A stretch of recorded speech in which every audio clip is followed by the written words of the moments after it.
Okay, so let me just say this right off the bat. I've been watching LeBron James play basketball for over 20 years. I was there glued to my screen when he was 18 years old and everyone was calling him the chosen one.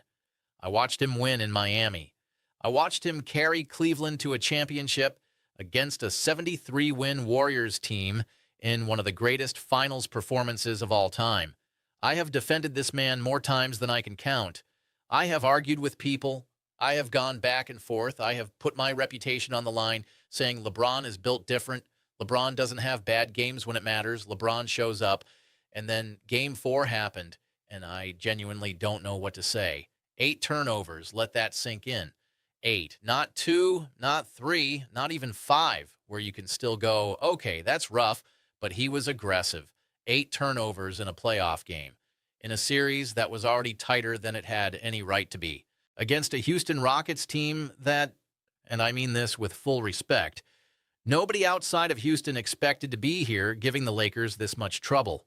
LeBron James, the guy who has played more playoff minutes than anyone in NBA history, the guy who has seen every defense, every trap, every scheme you can possibly throw at him, that guy coughed the ball up 8 times in one game and scored 10 points, 10 on 2 of 9 shooting. I keep refreshing the box score, hoping I misread it. I haven't misread it. Here's what makes this so hard to process. The Lakers actually went into this series as the favorite. They won Game 1. They won Game 2. They were up 2-0, and people were already talking about who they'd face in the second round. It felt like one of those series where you respect the opponent, but you kind of already know how it ends. Houston is young. Houston is hungry, but the Lakers have LeBron, and that's supposed to be enough. That's always been enough. But something shifted in Game 3, and whatever that thing was, it fully took over in Game 4. The Rockets didn't just beat the Lakers in Game 4. They embarrassed them, 115-96, a 19-point loss. And the margin felt even bigger than that because the game was basically over after the third quarter when Houston went on that 34-18 run that just completely broke Los Angeles. And right in the middle of all of that, leading his team into battle, was LeBron James, turning the ball over, missing shots, watching Houston convert his mistakes into easy points on the other end. Let me walk you through what actually happened, because I think it's important to understand how bad this was in context. The Lakers started the game okay, not great, not dominant, but okay. They trailed after the first quarter 26-21, which is manageable. You're down 5. It's a playoff game. You make adjustments at halftime. That's fine. Then they went into halftime down 56-47. Still not a disaster. 9 points. You can come back from 9 points. Teams do it all the time in the playoffs. You come out in the third quarter. You impose your will. You make it a game. Instead, the third quarter happened. Houston outscored the Lakers 34-18 in the third quarter, 34-18. That's not a basketball score. That's a video game score when you're playing on rookie difficulty, and the other team somehow still figures out how to dominate you. And during that quarter, when everything was falling apart, when the Lakers desperately needed their best player to take over and remind everyone why they were supposed to win this series, LeBron James had 8 turnovers across the full game, a shooting percentage that would make a first-year rec league player cringe, and was sitting at a -18 for the night. -18. That means when LeBron was on the floor, the Lakers were outscored by 18 points. The guy who is supposed to be the reason you win is actively one of the main reasons you're losing. Now look, I'm not going to sit here and pretend LeBron doesn't still have value in this series. He had 9 assists. He got to the free throw line 6 times and made all 6. There are things he did that a lesser player couldn't do. But in a playoff game where the margin for error is this thin, where every possession matters, where turnovers turn into transition baskets for the other team, 8 turnovers is not something you can paper over with 9 assists. It just isn't. And here's the thing that really gets me. It's not just the number. It's the way some of those turnovers happened. Sloppy passes in traffic, bad reads on the pick and roll, moments where it looked like LeBron was trying to force plays that weren't there instead of taking what the defense was giving him. These aren't the turnovers of a guy who is being aggressive and occasionally paying the price. These are the turnovers of someone who isn't reading the game the way LeBron James is supposed to read the game. And that's genuinely alarming. Houston, to their absolute credit, was ready for all of it. Tari Eason was a menace all night. 5 steals, 20 points, 8 rebounds, and just this relentless motor that you could see was getting under the Lakers' skin. This guy was everywhere. Every loose ball, every scramble situation, every moment where the Lakers needed a break to go their way, Eason was there making sure it didn't. He finished with an offensive rating of 150 for the game, which is an absurd number, and his plus 31 was the best on either team. Then you've got Sheppard hitting 4 threes and playing with this calm, collected efficiency that you don't normally expect from a rookie-ish player in a pressure playoff game. Amen. Thompson went for 23 and 7 assists and was just physically overwhelming at times, bullying his way to the basket and finishing through contact. And Sengun, God bless Sengun, drew 10 fouls. 10 fouls. He got the Lakers bigs in constant foul trouble and made them pay every single time he got to the line. He only made 7 of 13 free throws, but it didn't matter because the damage was already done in terms of disrupting the Lakers' defensive rotations. This Houston team is real. I think people need to start saying that out loud and meaning it. They are not a fluke. They are not here by accident. They came into this series with a game plan. They adjusted when things didn't work, and now they've completely flipped the energy of this series in the span of 2 games. Down 0-2, and nobody bats an eye. Wins Game 3, and people think, okay, 1 game, let's see. Wins Game 4 by 19, and suddenly the entire narrative of this playoff picture looks different. The series is tied 2-2, in case you needed a reminder of how wild that is. And LeBron has to know this. He has to sit with what happened in Game 4 and understand that it is not okay. He actually said after the game that his turnovers were unacceptable and that he let his team down. And look, I respect that. I respect that he didn't make excuses, didn't point fingers, didn't say the officiating was bad or the ball was slippery or whatever else people say when they don't want to take accountability. He looked at the stat line and he called it what it was. But here's my thing. Saying it's unacceptable and then actually fixing it are 2 very different challenges, because LeBron has been around long enough to know that words after a loss mean nothing if the performance doesn't back it up. We've seen players have terrible games, go in front of the microphone and say all the right things, and then go out and have the same terrible game again because the underlying issue was never really addressed. The question isn't whether LeBron knows he played badly. Of course he knows. The question is, what is actually causing this, and can it be fixed before Game 5? And that's where I start to get a little nervous, because some of what I saw from LeBron in Game 4 didn't look like a slump. It didn't look like just a bad shooting night or an off day where his jumper wasn't falling. It looked like something deeper. The decision-making was off. The pace was wrong. He was either trying to do too much or hesitating at moments when he should have attacked. There were possessions where you're watching and you're thinking, this doesn't look like a guy who has been in this situation 100 times and knows exactly what to do.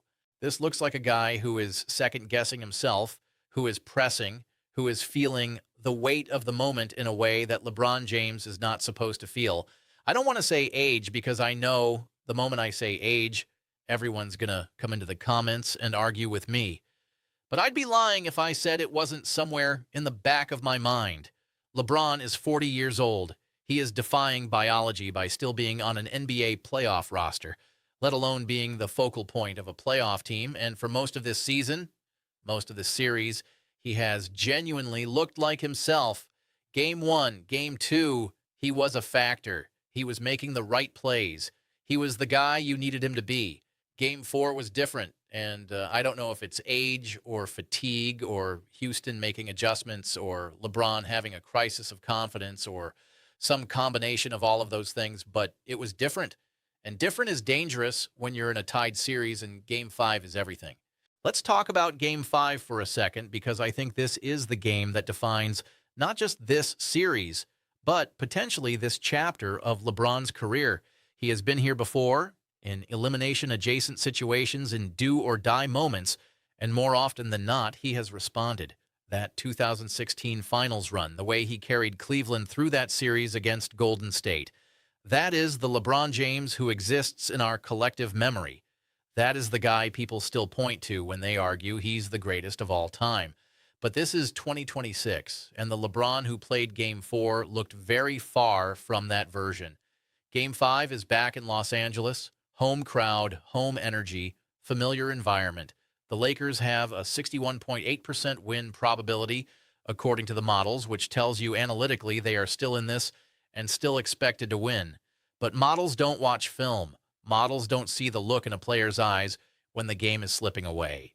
Models don't account for the possibility that a 40-year-old man who just had arguably one of the worst playoff games of his career might be carrying something heavy into Game 5 that doesn't show up in possession data.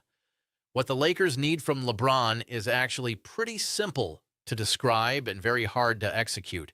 They need him to stop forcing it. They need him to play within the offense, take the easy reads, let the game come to him, and above all else, protect the basketball like it is the most valuable thing on the floor.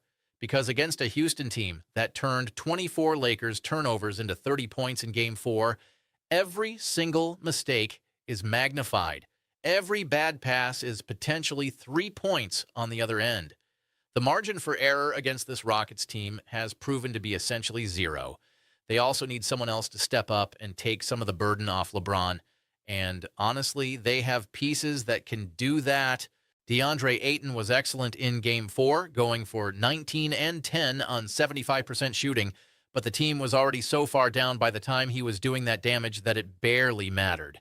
In Game 5, if Ayton can establish that dominance early, if the bench can continue doing what they were doing, they scored 38 points, and if LeBron can play a controlled, efficient game rather than trying to single-handedly drag his team to a win, the Lakers absolutely have the roster to close this out.